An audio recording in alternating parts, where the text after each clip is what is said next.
열왕기하 4장 1절에서 7절입니다. 열왕기하 4장 1절에서 7절 말씀 보겠습니다.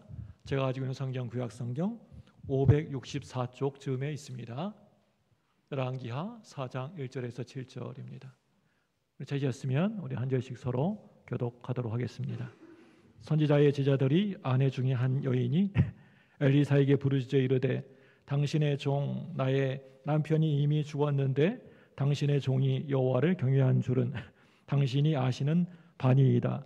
이제 빚준 사람이 와서 나의 두 아이를 데려가 그의 종을 삼고자 하나이다 하니 엘리사가 그에게 이르되 내가 너를 위하여 어떻게 하랴.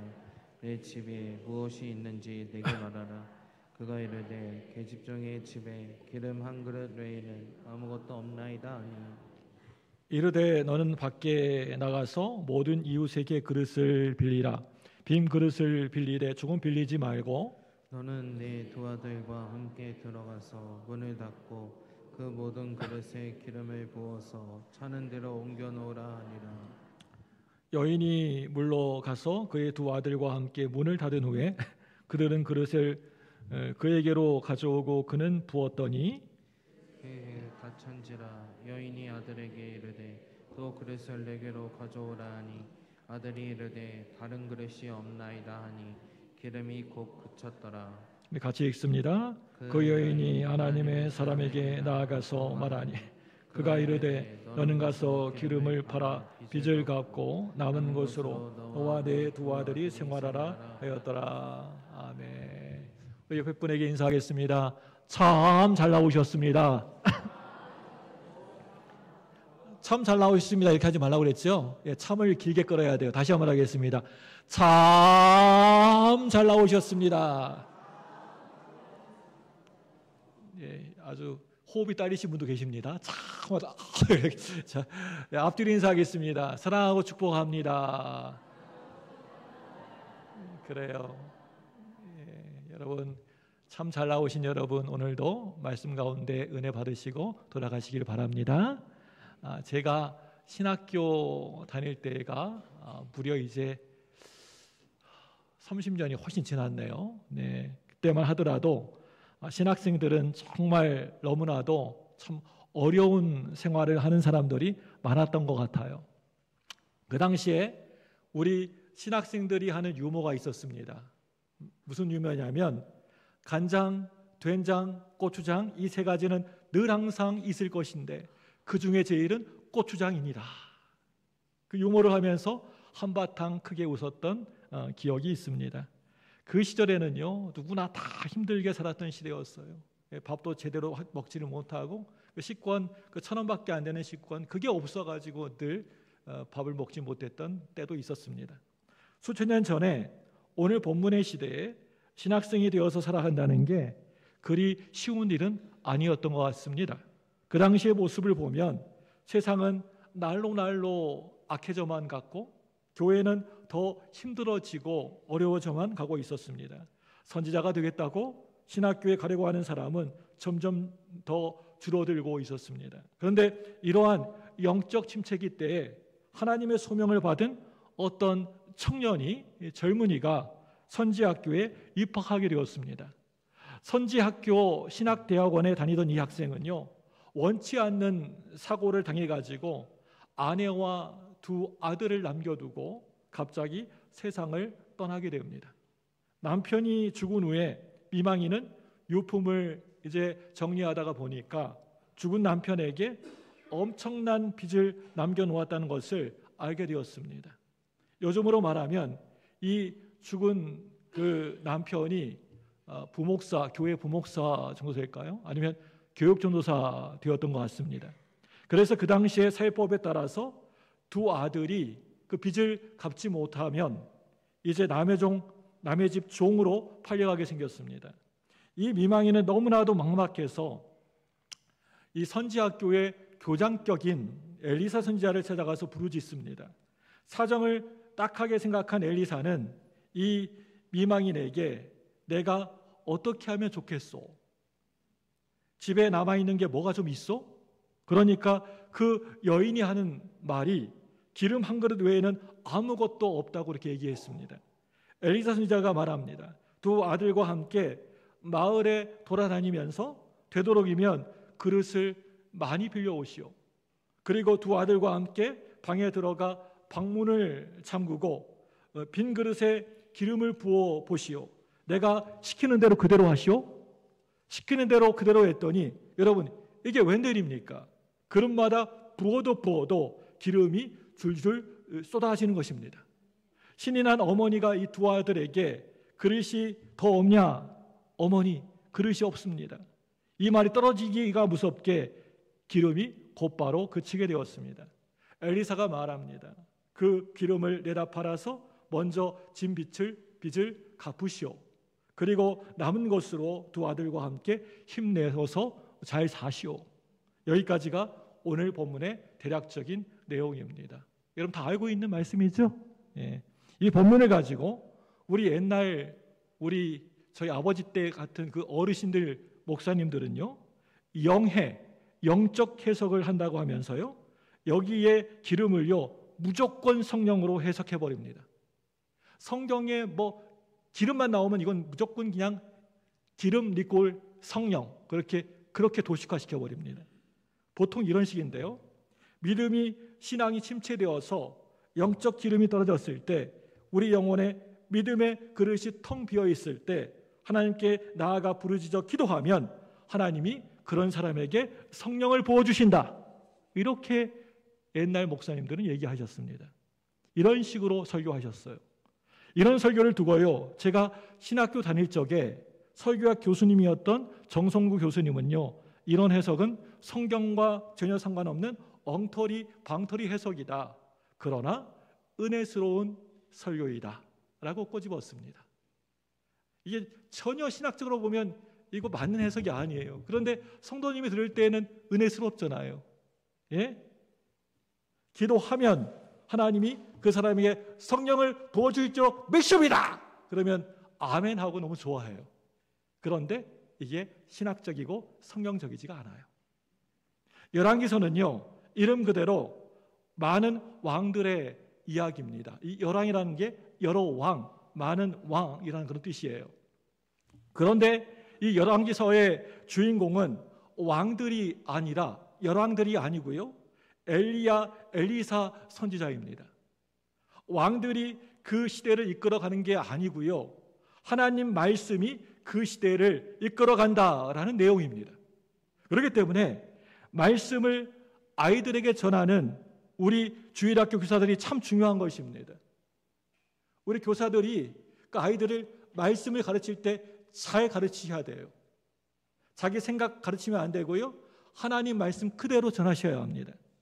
열왕기상은 엘리야서, 열왕기하는 엘리사서라고 불러도 무방합니다. 전혀 이상하지가 않아요.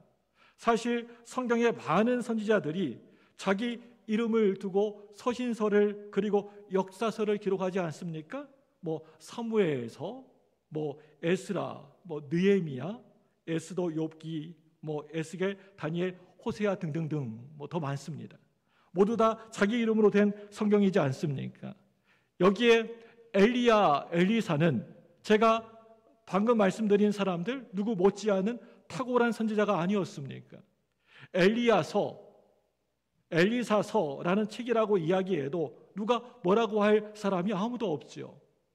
보시면요, 열왕기 상하 3분의 1 정도가요 다 이 두 선지자 엘리야, 엘리사 이야기인데요, 역사상 가장 악하고 타락한 시대에 가장 능력 많은 선지자가 활동을 하게 됩니다. 두 선지자의 메시지는 다른 게 아니고요, 이것이었습니다. 하나님이 이 나라와 백성들을 통치하신다, 다스리신다. 역사는 악이 이기는 것 같아 보이고 꽤 많은 사람들이 이기는 것처럼 보이지만 역사의 주인은 하나님이시다. 그리고 하나님의 백성들이 탈락하여서 어려움 가운데 빠져있다 할지라도 하나님은 그 백성들을 절대 결코 그대로 버리지 아니하시고 돌봐주시고 지켜주신다라고 말씀을 전하고 있습니다. 이게 열왕기상의 핵심 내용이에요. 그 중에서 특별히 엘리야는요, 아버지의 마음, 무성을 가진 그런 선지자였습니다. 온 우주를 통치하시고 다스리시는 하나님의 전지전능하심을 선포하고 있습니다. 그런데 반면에 엘리사는요, 어머니의 마음, 모성을 가진 선지자였어요. 지극히 작고 작은 자, 나처럼 부족한 사람도 하나님은 깊은 관심을 가지시고 사랑하신다. 우리의 작고 세미한 신음까지도 다 응답해 주시는 하나님이시다라는 메시지를 전합니다. 이러한 두 선지자의 어마어마한 기적들에게도 불구하고 열왕기서의 핵심은요, 이 기적들이 아니라고 하는 겁니다. 이 기적 자체에 우리의 시선을 빼앗기게 되면 성경 본문이 말씀하고자 하는 핵심 메시지를 잃어버리게 되는 것입니다. 열왕기 상하에 기록된 때는요, 바벨론 포로 시대인데요, 열왕기서의 수인자들은 포로로 잡혀 끌려가서 고난과 가난에 빠져 있던 이스라엘 백성들입니다. 바알 우상을 숭배하다가 나라를 빼앗기고 포로로 끌려가서 죽을 고생을 하는 백성들에게 두 선지자는 하나님께로 돌아오라. 너희들이 돌아오면 하나님이 너희를 다 용서해 주실 것이고 어떠한 어려움 속에서도 너희들을 회복시켜 주실 것이라고 하는 메시지를 전하고 있는 것입니다. 오늘 열왕기상 1절 말씀 문이 딱 열려지자마자 이 시대가 얼마나 악한 시대였는지를 보여주고 있습니다. 우리 열왕기하 1장 1절 말씀 보겠습니다. 시작. 아합이 죽은 후에 모압이 이스라엘을 배반하였더라. 첫 시작이 뭐였어요? 열왕기 말씀이 딱 시작이 첫 말이 아합이 죽은 후에입니다. 아합이 죽은 후에. 아합이 죽은 후에 나라가 평안할 줄 알았는데 두 아들은 무력하기 짝이 없습니다. 아버지의 뒤를 이어서 똑같이 악을 행합니다. 그래서 결국에는 포로로 끌려가게 되고 이스라엘은 무서운 쇠퇴기로 접어들게 됩니다. 우리 2장 23절에 보시면 얼마나 악한 시대였는지 이 당시의 영적 상태를 보여주는 상징적인 사건 하나가 등장하는데요. 마을의 아이들, 우리 성경 히브리어 원문에 보면 청소년들이라고 되어 있는데요. 엘리사 선지자가 마을을 지나가는데 엘리사 선지자를 보면서 이 아이들이, 동네 아이들이 뭐라고 얘기했습니까?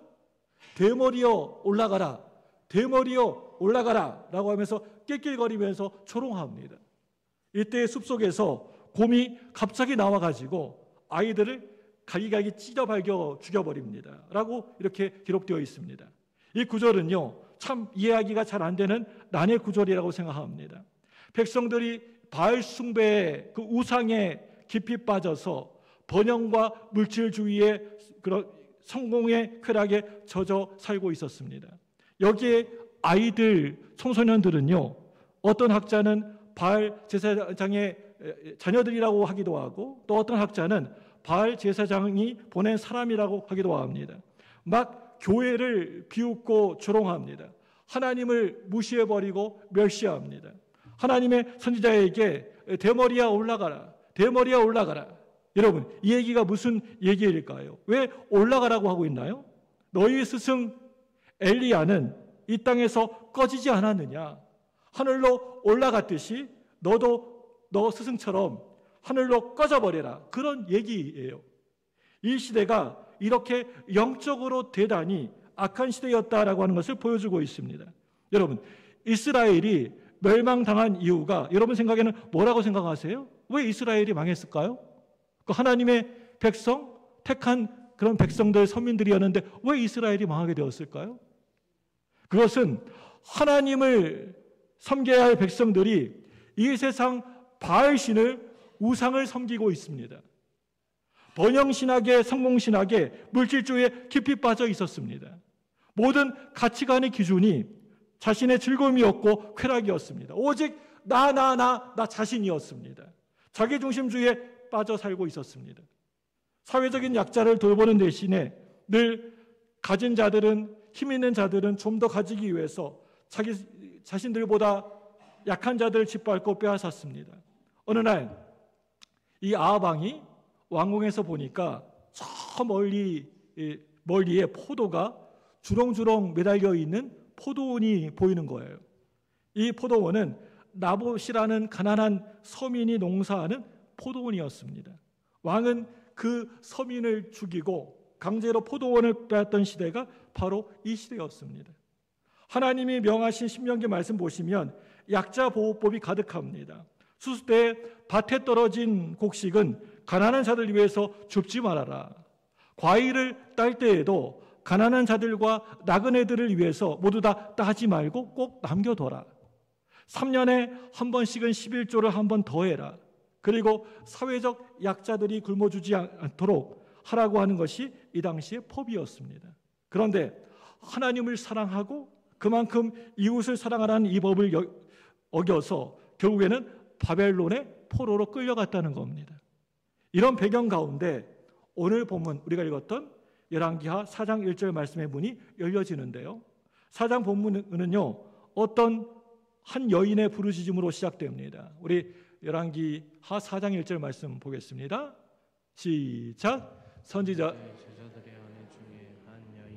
엘리사에게 부르짖어 이르되 당신의 남편이 이미 죽었는데 당신의 종이 여호와를 경외한 줄은 당신이 아시는 바니이다.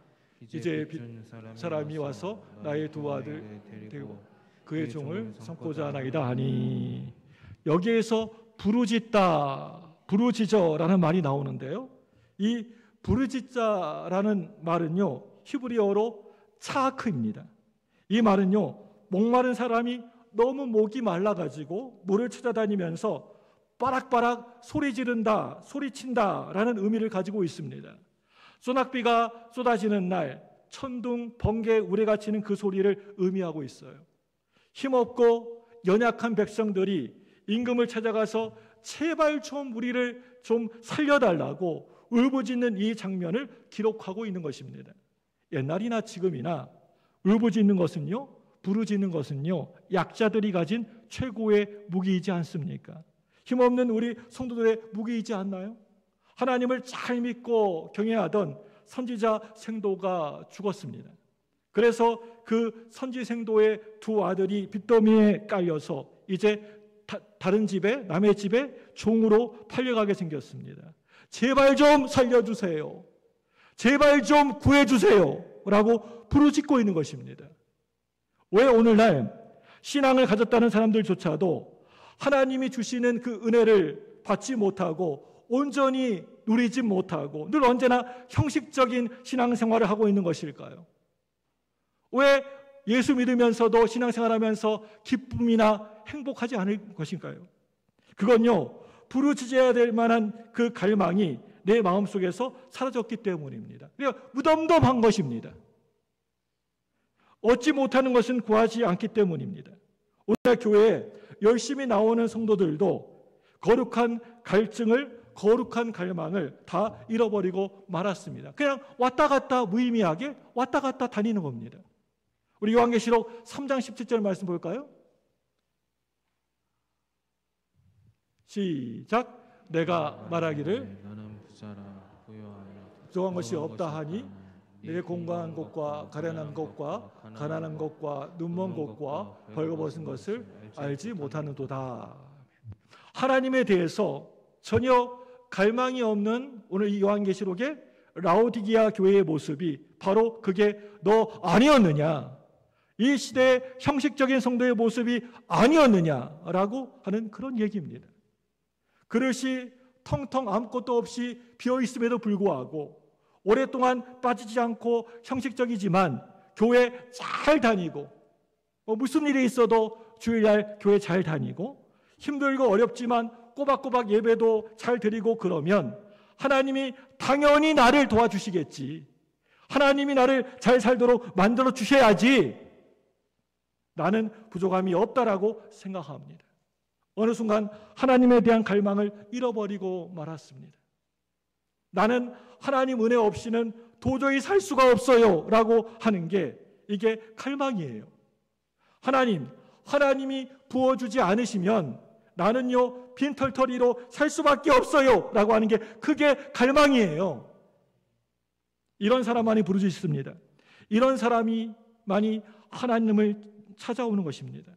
이런 사람만이 하나님의 부어주심을 진짜 경험하게 되는 것입니다. 오늘 말씀 보시면 남편이었던 선지자 생도는 죽었고 이제 두 아들과 엄청난 빚더미만 덩그러니 남게 되었습니다. 이럴 때 이 세상을 바라보면서 원망할 수도 있습니다. 이 세상이 왜 이래? 왜 나한테 이렇게 힘들게 하는 거야? 하면서 불평할 수도 있었습니다.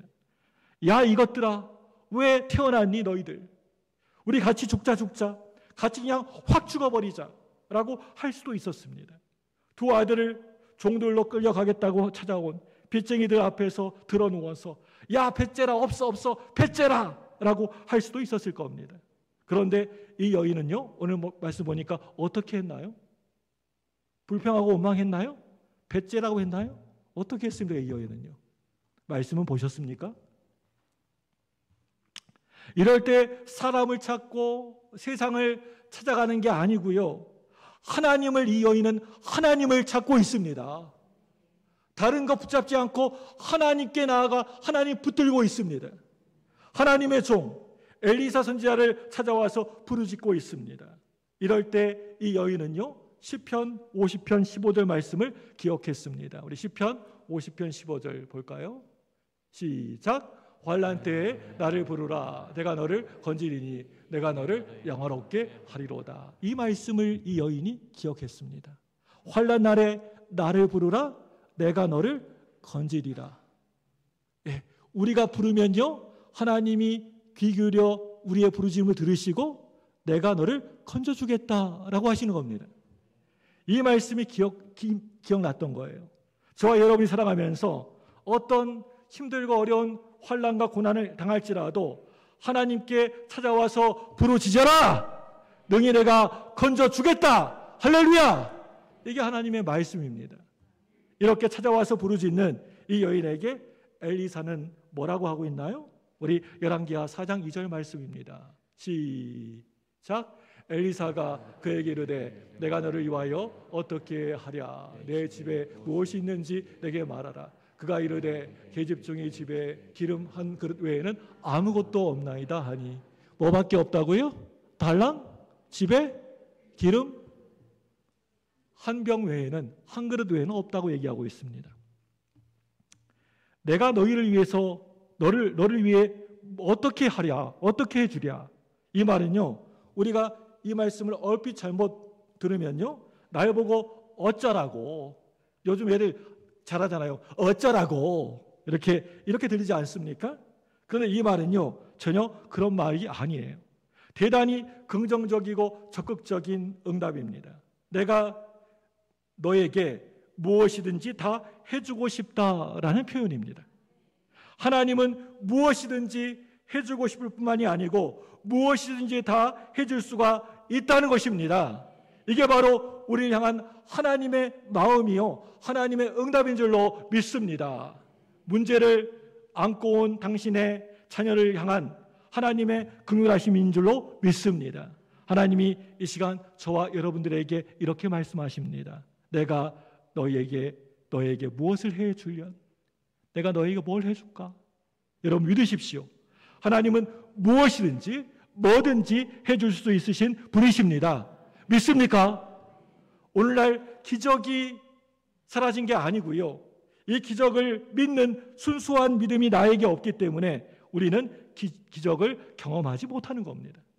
계속해서 오늘 말씀을 보시면 그리고 네 집에 무엇이 있느냐라고 묻습니다. 이 말은요, 별 얘기 아닌 것처럼 보이지만 아주 대단히 중요한 말이에요. 여러분, 이 말 속에는요, 기적의 원리가, 원칙이 담겨져 있습니다. 물론 하나님은 창조주이십니다. 무에서 온 세상 만물을 만드신 분이십니다. 그런데 천지 창조 이후에 하나님은 나에게 있는 작은 것을, 지극히 작은 것을 하나님 앞에 감사함으로 내어 놓을 때, 그럴 때 역사를 베풀어 주시고 기적을 베풀어 주십니다. 그냥 되는 게 아니고요, 그냥 그런 역사가 일어나는 게 아니고요, 내가 나의 감사한 마음으로 내어 놓을 때, 바칠 때, 그럴 때 역사가 일어나는 겁니다. 포도주가 떨어진 잔치집에 수리수리 마수리 하면서 연기가 막 피어오르면서 포도주가 딱 하고 결코 나오지 않았어요. 물을 길러 오너라. 하인들에게 시키지 않습니까? 물을 길러 오너라. 그럴 때 물이 변하여서 포도주가 되는 것입니다. 하나님은요, 없다고 하면서 늘 낙심하고 슬퍼하는 사람에게는요, 아무것도 해주지 않으십니다. 맨날 없다 힘들다 그 사람 아예 아무것도 안 해주십니다. 어리석은 사람들은 지금 가진 것이 없으니 내가 나중에 돈 많이 벌면 부자가 된 다음에 하나님을 잘 섬기고 교회도 열심히 나가고 봉사도 하고 예배도 잘 드리겠다고 그렇게 얘기합니다. 어리석은 사람의 특징입니다. 내가 나중에 성공하면 잘 되면 예수 잘 믿겠다. 거의 100이면 100 다 그렇게 얘기합니다. 그런데 제가 보니까요, 지금 섬길 수 없는 사람은요, 나중에 돈 많아지고 성공하고 부자가 되어도요, 섬길 수가 없더라고요. 제가 20살 때부터 교육전사 했는데 숱하게 사람들 봤는데요, 꼭 그렇게 얘기하는 사람들 나중에 신앙생활 잘 못하더라고요. 나중에 성공한 다음에 부자 된 다음에 신앙생활 잘하겠다. 절대 못합니다. 지금은 건강하고 바빠가지고 내가 내 일을 하고 세상 섬기다가 시간이 많이 남으면 그때 가서 하나님 열심히 잘 섬기겠다. 지금은 내가 너무나 바빠가지고 먹고 살려고 시간이 없어서 내가 교회 와서 봉사도 못하고 예배도 잘 못 드리지만 내가 정말 성공만 하고 안정만 되면 내가 하나님 정말 잘 섬기겠다라고 말하는 사람이 있어요. 근데 여러분은 아닙니다. 아니에요, 그거요. 지금 섬길 수 없는 사람은요, 그때 가도요, 절대 결코 섬기지 못해요. 이건 여러분, 그때가 되면 얼마나 바쁜지 아십니까? 지금 바쁜 건요, 그때 하면 비교도 안 돼요. 그때가 되면요, TV 보기 바빠가지고 거의 죽어요. 드라마 다 봐요. 영화도 보고. 폭삭 속았수다 끝났지만 그거 보러 다니고. 그런데 바쁘대요. 예배 못 온대요. 밥 먹고 나면 한숨 자야 하고요. 얼마나 바쁩니까? 저녁 먹고 나면 금방 또 자야 돼요. 잠자기 바빠서 죽습니다, 거의. 그래서 백수가 과로로 죽는다는 말이 있는 거예요. 여러분, 백수 과로사란 명언 아십니까? 백수 과로사. 여기 나온 거예요, 이 말이. 마가복음 6장 말씀 보시면 거기에 오병이어의 기적이 나오는데요. 그날따라 예수님 말씀이 좀 길어졌던 것 같아요. 그냥 밤새 그냥 하신 것 같아요. 해가 다 넘어갈 때까지.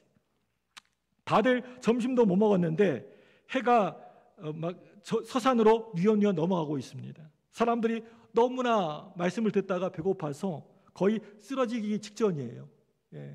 그래서 제자들이 도저히 안 되겠다 싶어가지고 예수님께 찾아옵니다.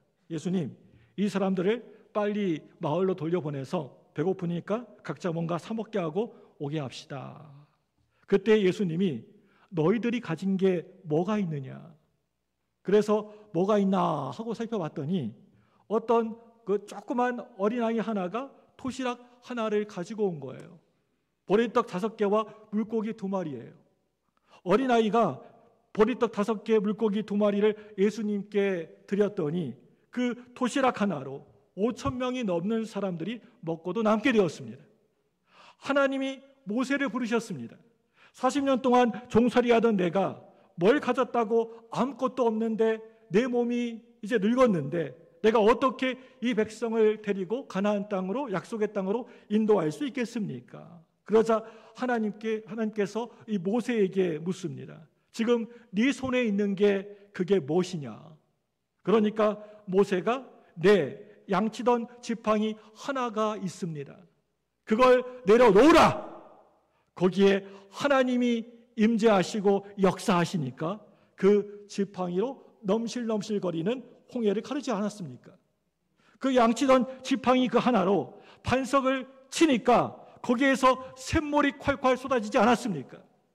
40년 동안 60만 장정 다 애들과 여자까지 합쳐서 200만 백성들을 광야에서 이끌고 가는 것입니다. 그 지팡이 하나 붙들고 말입니다. 많은 사람들이 자기에게 없는 것을 바라보면서 슬퍼하고 탄식합니다. 이것도 없고 저것도 없다 하면서 늘 불평합니다. 남이 가진 것 보면서 저 평생 부러워하면서 삽니다. 나는 차도 없고 집도 없고 뭐도 없고 뭐도 없고 하면서 평생 부러워하다가 가는 거예요. 그러한 저와 여러분들에게 하나님은요 이렇게 묻고 계십니다. 여러분 곁에 오셔서 이렇게 묻습니다. 네게 있는 게 그게 무엇이냐? 모세에게 했던 말과 똑같습니다. 무슨 집사, 무슨 권사, 너에게 있는 게 뭐야? 라고 하나님이 묻습니다. 오늘 말씀에 이 미망인이 대답합니다. 기름 한 그릇 외에는 아무것도 없습니다. 이거 먹고 그냥 죽어버리려고 합니다.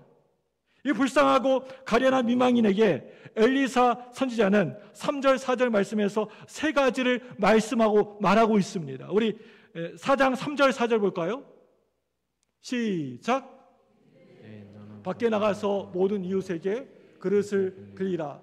빈 그릇을 빌리되 소금 빌리지 말고 내 두 아들과 함께 들어가서 문을 닫고 그 모든 그릇에 기름을 부어서 하니라. 아멘. 여러분 이 말씀 자세히 보시기 바랍니다. 이 말씀 보시면요 첫째로요 뭐라고 하고 있습니까? 뭐라고 하고 있어요? 첫째로 마을에 두루 다니면서 뭐 빌려오라고요? 그릇을 있는 대로 빌려와라. 첫 번째 미션입니다. 그리고 그것도 조금 빌려오라고 해요. 그릇을요 많이 빌려와라. 두 번째 미션입니다. 둘째로는요 두 아들과 함께 방에 들어가서 문을 닫아라 하고, 셋째로요 세 번째 미션은 빈 그릇마다 기름을 부어 가득가득 채우라고 하십니다. 첫째가 뭐라고요? 그릇을 빌려와라. 그것도 조금 많이 빌려와라. 둘째 미션이 뭐예요? 함께 방에 들어가서 문 닫고 들어가 있으면 문 닫아라. 셋째가 뭐라고요? 빈 그릇마다 기름 부어 가득가득 넘치게 채워라. 여러분 잘 기억하세요. 자, 빌려온 그릇은요 어떤 그릇일까요? 빌려온 그릇은요 믿음의 그릇이었습니다. 단순한 그릇이 아니고요 우리가 신학적으로 볼 때 믿음의 그릇이에요. 하나님의 은혜와 기적은요 믿음의 그릇만큼 가득 채워지게 된다는 겁니다. 그 이상 넘치지도 그 이상 적지도 않습니다. 그만큼만, 믿음의 그릇만큼만 채워집니다. 하나님의 능력은 끝이 없고 무한하지만 우리에겐 오로지 믿음의 그릇만큼만 채워지는 겁니다. 오늘 우리가 이렇게 예배드리러 나오는 것은요 이 여인이 엘리사를 찾아가는 것과 같은 거예요. 똑같은 모습이에요. 우리가 하나님 앞에 나와 찬송하고 말씀 듣고 기도합니다. 이게 부르짖음입니다. 이 여인이 부르짖는 것과 똑같은 거예요. 이 시간 저와 여러분들은요 어떤 은혜를 얼마만큼이나 받을까요? 얼마나 많이 받고 싶으세요, 여러분? 그건요 딱 저와 여러분들의 믿음의 그릇만큼만 받게 되어 있습니다. 간장 종지만큼 조금 하면 그만큼만 조금 줘요. 그런데 다라같이 큰 그릇이면요 거기다가 넘치게 부어줄 줄로 믿습니다. 여러분 간장 종지 가지고 오고 싶어요? 아니면 큰 대야 가지고 싶으세요? 집에 있는 거 엄청 큰 거 가져올 것 같은데요. 이것은요 제가 목회하다 보니까 팩트예요. 언제나 그래요. 이 시간 저와 여러분들이 하나님 앞에 얼마나 많은 그릇을 준비하고 오셨습니까? 아들아 그릇 더 없냐? 내 어머니 이제는 그릇이 없어요 라고 할 때 그때서야 뚝하고 기름이 그치게 되었습니다. 여러분 진짜 대단하지 않습니까? 하나님 앞에 나올 때마다 저와 여러분들의 몸이 많이 아프고 힘들어도 그가 채찍에 맞음으로 너희는 나음을 얻었나니 이 말씀을 여러분이 믿으시면 가득가득 넘치게 채워진다니까요. 여러분 하나님 말씀 믿으시죠? 그럼 그 말씀 붙들고 여러분 나아가시기 바랍니다. 믿음으로 나아가시기 바랍니다. 그럼 이루어질 줄로 믿습니다. 세상에서 낙심하고 실망하고 희망을 잃어버려도 주님 앞에 빈 그릇을 가져오는 마음처럼 빈 마음을 솔직하게 정직하게 하나님께 보여드리면요 주님이 다 깨끗하게 치료해 주시고 회복시키시고 고쳐주신다니까요. 여러분 믿으십니까? 아무리 내 삶에 나의 살아가는 환경이 많이 힘들고 어려워도 지난 2000년 동안 얼마나 많은 사람들이 하나님의 은혜를, 역사를, 기적을 경험했습니까? 이 시간 죄에 시달리고 영원히 빈 그릇으로 허덕인다 할지라도 우리 주님 앞에 이 여인처럼 달려가서 그 그릇을 내어놓으면 주님이 이 시간 은혜로 넘치도록 채워주실 줄로 믿습니다. 말씀으로 채워주실 줄로 믿습니다. 능력으로 부어주실 줄로 믿습니다. 오늘 말씀 보시면 4절, 5절, 6절 말씀에 우리가 하나님의 은혜를 받는 자세가 나오는데요, 잘 보시기 바랍니다. 들어가서 문을 닫고 빌려온 그릇들마다 기름을 부으라. 정말 모든 그릇에 기름이 다 찰 때까지 기름이 떨어지지 않았습니다.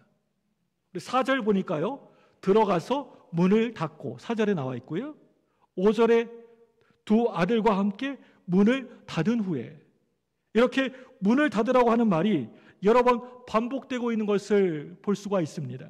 성경은요, 하나님의 임재와 능력과 역사를 경험할 때 오늘 말씀처럼 이렇게 문을 닫으라고 할 때가 참 많은 것을 보게 됩니다.